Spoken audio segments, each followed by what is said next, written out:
Why don't you travel to the underworld? What? Do you want to travel to the underworld? I mean, why would you want to do something like that? You must be crazy. And you know that you should be dead, right? And besides, how do you plan to return? Now that you mention it, I remember that one Greek friend once told me about someone who was able to travel to the underworld and came back alive. Maybe you should ask me to tell you about that story. I mean, at least you would know what awaits you. But if I'm honest, I don't think you would be able to do a trick like that. I mean, aren't only heroes supposed to make that type of trip?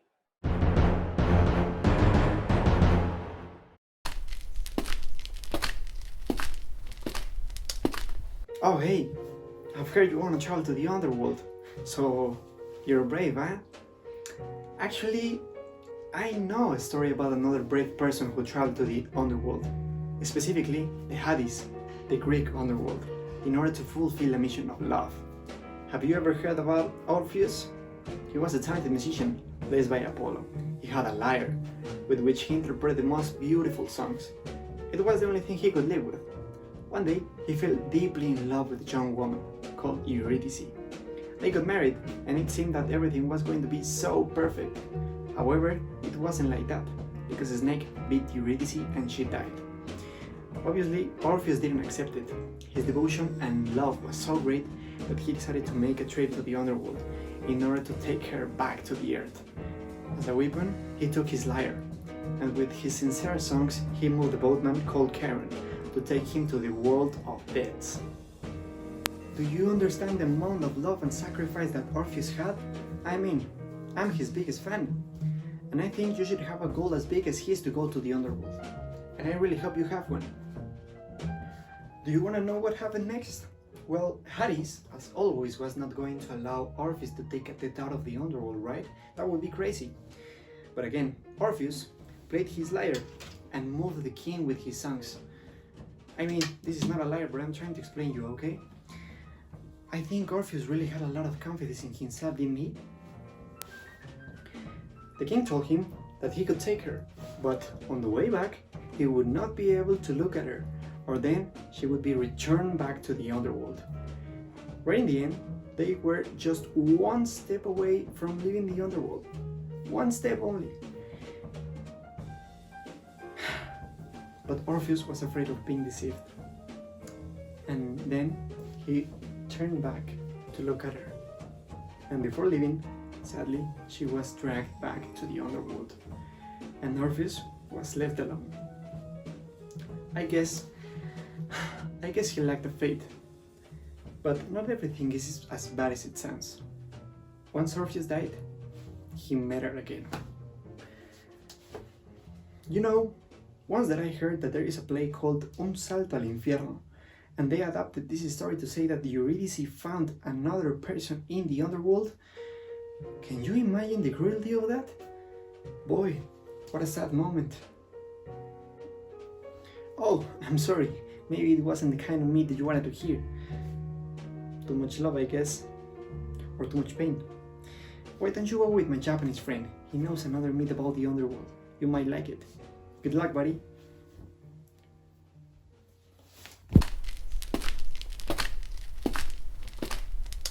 Really? I think you should beg not to enter. In Japanese mythology, it is called Jami and it is not a resting place for souls. Also, it's full of demons. I can only remember one being who managed to go and return. Do you want to hear the story? The gods Izanami and Izanagi are the creators of the world. The goddess Izanami gave birth to the air and the fire kami called Kagatsuchi. But while giving birth, she caught fire and died in front of the eyes of her husband, God Izanagi. He, as Orpheus, had an immense love for his wife, so he decided to set off on his journey to the underworld to bring her back. The road was long and dangerous, but he was a god and he was full of determination and perseverance, so he managed to reach the Jami. He found a house guarded by demons. He managed to enter through the back door and there he found his wife.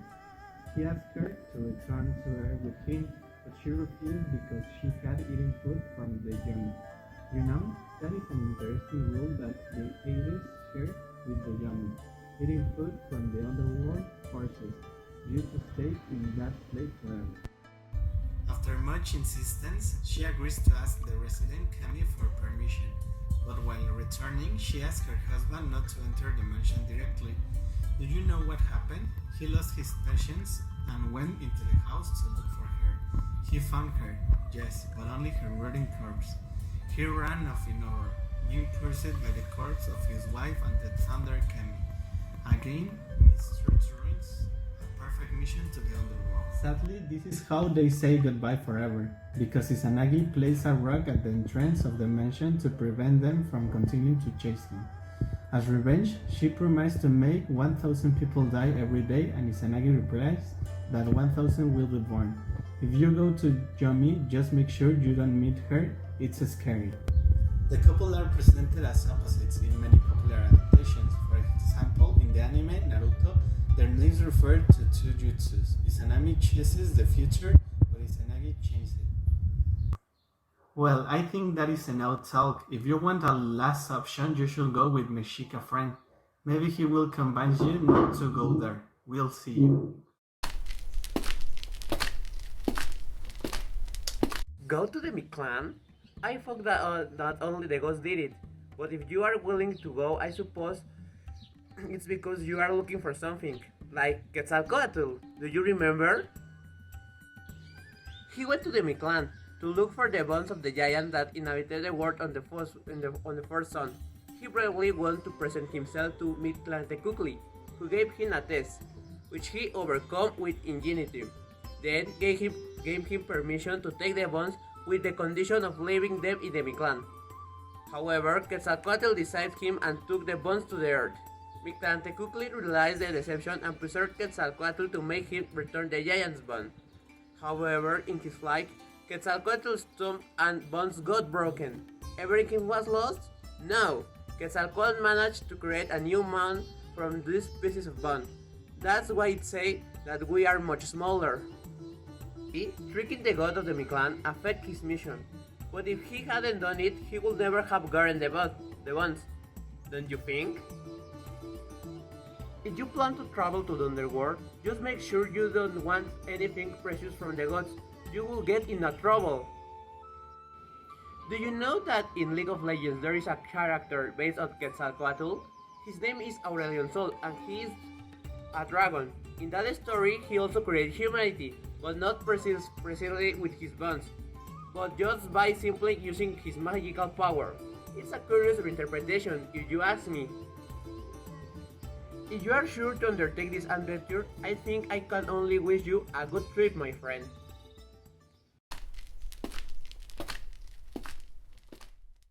Is your trip to the underworld today? Are you really still with that idea? Oh god, but have you heard the stories? Did you realize that the three heroes went to the underworld for love? Orpheus and Izanagi for the love of their wives. Quetzalcoatl for the love of humanity. Are you also going to go for love? I hope you will also notice that the three of them ruined their missions for a moment where their values wavered. Orpheus didn't trust the word of Hades. Izanagi did not respect his wife's request, and Quetzalcoatl betrayed Mictlantecuhtli.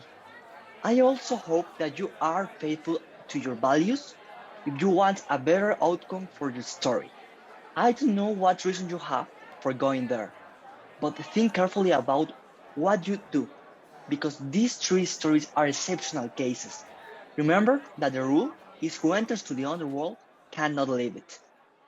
You are not a god, as Izanagi or Quetzalcoatl, but Orpheus proved that the even human can be brave. If you still want to go, I can only wish you a good trip, and I hope to see you soon, friend.